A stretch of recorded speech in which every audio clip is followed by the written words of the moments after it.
Hey guys, you know, in light of all the events that have taken place over the past year or so, my wife and I decided that it's time to take a serious look at what we would do if we were forced to evacuate our home on short notice. So we decided to put together an emergency evacuation plan, and at that time our plan was basically just to grab a bunch of clothes, throw them in the car, and head for the shelter, which is pretty much the last thing anybody would want to do in an emergency situation. So I started working on putting together a bug out plan and gathering all the items that we would need to survive in the wilderness if the need would arise.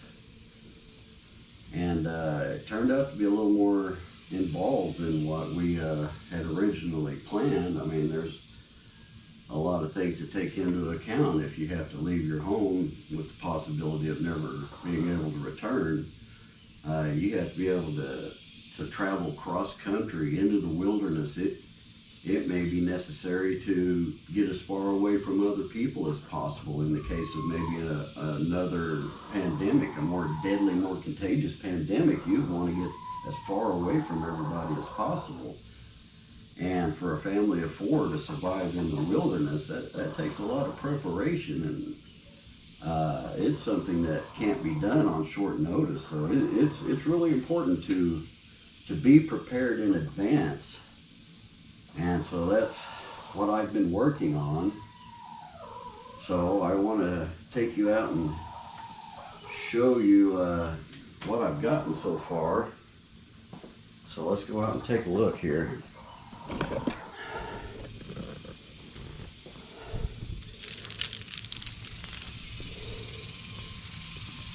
Now this is what I've come up with as just the basic necessities of a long-term evacuation. And every time I look at it, I find more stuff that I need to gather and to prepare. And believe me, you can't gather all this stuff up in an hour or so if you had to evacuate it. This took me hours just to gather it and put together. So it's important to be prepared in advance.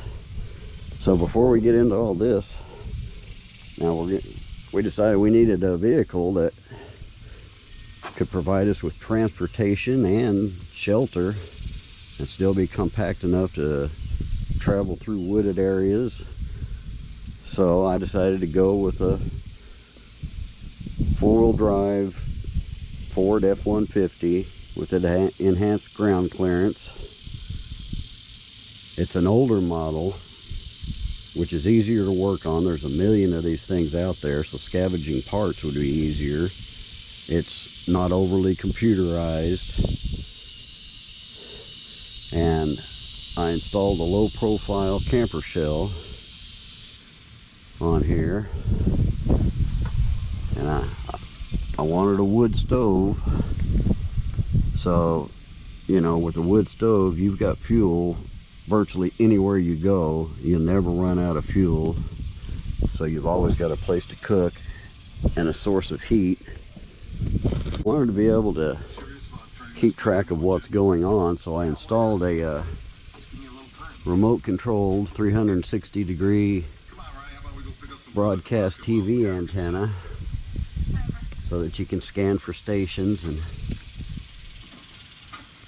keep track of what's going on in the outside world. And I've also installed a security camera on the antenna so that when we're inside all blacked out, we can keep track of what's going on outside. You can monitor it on the TV on the inside without having to open the windows to look outside. And here we got a table, a sofa bed, cook stove, a DVD player with a built-in touchscreen tablet. Got an exhaust fan up there. This sofa bed lays down flat, plenty of room for 2 people to sleep in.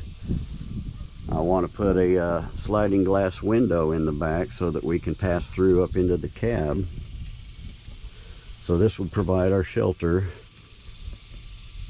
temporarily at least. If it was a long-term situation, we would want to build a more permanent structure. Now let's go over here and look at our supplies. Now, if you got a truck, you're going to have tools.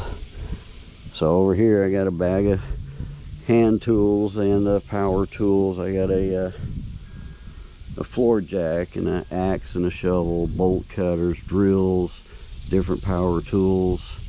I got a foot pump over here, a tire inflator, jumper cables, extension cords, a tow rope, everything you would need to work on the truck or build a more permanent shelter. And over here, got a chainsaw, which would come in real handy out in the wilderness. I got a gas-powered generator. I have 2 deep cycle batteries, a battery charger, extra fuel, extra oil, a section of garden hose for harvesting fuel if necessary. Now, over here is our food supply.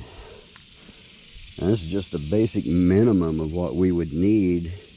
You know, this would all have to be supplemented with wild game, and I'd say that this would probably last us a few months if we are careful and ration out our food and supplement it with wild game. So over here we got some cooking oil, and then pastas and rice and popcorn and salt and pepper, a couple of bags of flour here. There's about, I'd say, 30 pounds of sugar. There's about 60 pounds of rice and beans, and got a bunch of boxes of this ramen noodles. Now the ramen noodles have almost 0 nutritional value, but they can be used as a filler. You know, you throw a rabbit or a squirrel or something in with it, and that'll give you a good meal. I mean, if you split a squirrel between 4 people, I mean, that's just a few bites each. But, you know, you add a packet or 2 of ramen noodles, then that'll fill up your belly and keep you more satisfied. And it'll last forever. So, down here we got a bunch of packets of rice and all this, and instant potatoes and everything. Yeah. Macaroni and cheese and lentils and grits and pasta and all these prepared meals. Over here we got a package of powdered milk, a can of powdered eggs. Here we got a bag full of cooking utensils, some grates for cooking over a campfire, some good heavy duty skillets. And really, the more I look at it, the more you need. We're going to need bowls, we're going to need plates, we're going to need other liquid containers. So every time I look at it, I come up with more things that I need to add to the list. Now, as far as wild game goes and self-defense, you're going to have some weapons. So this is what I decided to bring with us. Here, got a high-power hunting rifle for taking large game, also for those long-range shots that you need. Here, I got a semi-automatic for mostly self-defense and taking medium game. Here I have a semi-automatic 22 small caliber for taking rabbits and squirrels and stuff like that. This also makes an excellent self-defense weapon. Has a long range and it's very quiet. So if you wanted to stay stealthy, you might want to take this with you. For close range self-defense and waterfowl, get a 12 gauge pump. I decided to go with a shorter tactical version because we're in a camper. So that is a good self-defense weapon. Now here I have a pump-up air rifle. This is good for taking small game and maintaining a stealthy environment.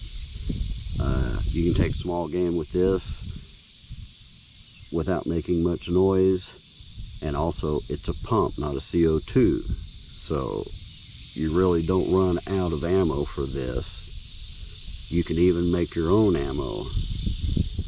Now here I have a pump-up pistol that I would take in my backpack everywhere I go, just for the same purposes. Here I have a small caliber handgun that I would always carry on my side, and a large caliber handgun. Both are necessary for self-defense. And of course, with all this, you're going to have the ammo necessary for all these weapons, because without ammo, all these are useless. So you're going to have to stock up on some ammo. You're going to have the magazines and everything, and accessories and holsters and all that stuff. So over here is my regular everyday backpack that I always keep on me. So inside here, that's where I keep my bug spray, my fire starters, a couple of headlamps, some knives, different accessories. Here we got there's a hammock, wet weather gear, a couple of compasses, different stuff like that. Now I always carry a magnifying glass with me, because if you're all out of any other way of starting a fire, you will always be able to start a fire with a magnifying glass. So I always keep one of these in my backpack. Dry bag, trash bags, a nice big roll of some heavy duty plastic sheeting, which will come in handy if you're weatherproofing a larger structure and flooring or whatever. It's just small, and it's handy to have if you're out in the wilderness. Got a gas lantern. Over here, this box contains all of our cold weather gear. We got snowshoes and gloves and hats and everything.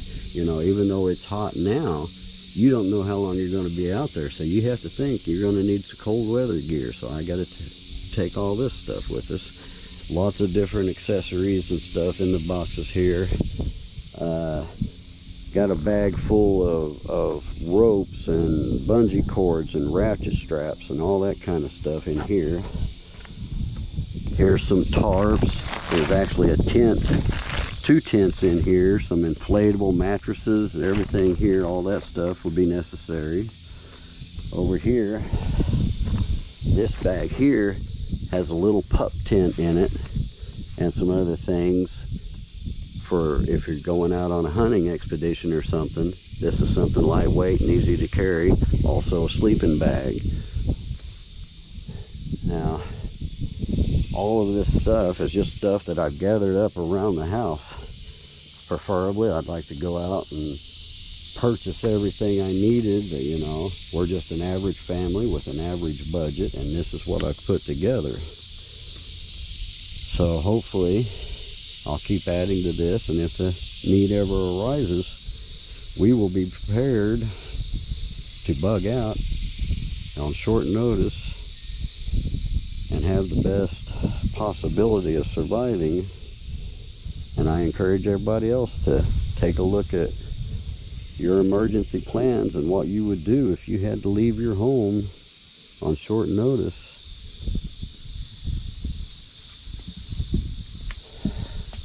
This is just the bare minimum of what we would need. I mean, you could easily double or triple all this stuff, you know, but you've got only a certain amount of space. The kayaks, you know, they might not be really essential but they sure are handy to have, and as long as we have them, I'm going to take them. I mean, obviously for fishing and water crossings, you would need a kayak or a boat of some kind, but also, while these are up on the top of the truck, you can get a lot of storage space inside of these for storage. All my fishing gear will go in one, and the extra fuel and everything can go in one, and that frees up a lot of space on the inside. Also, they can be used for rainwater collection and storage at a campsite, you know, so they're just too valuable to leave behind, so I want to take these. So this is how everything looks when it's packed up and stored when not in use.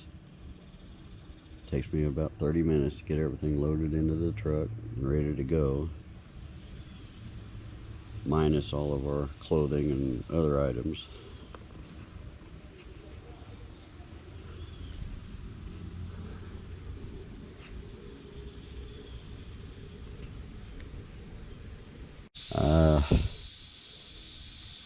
Well, I guess that's about it.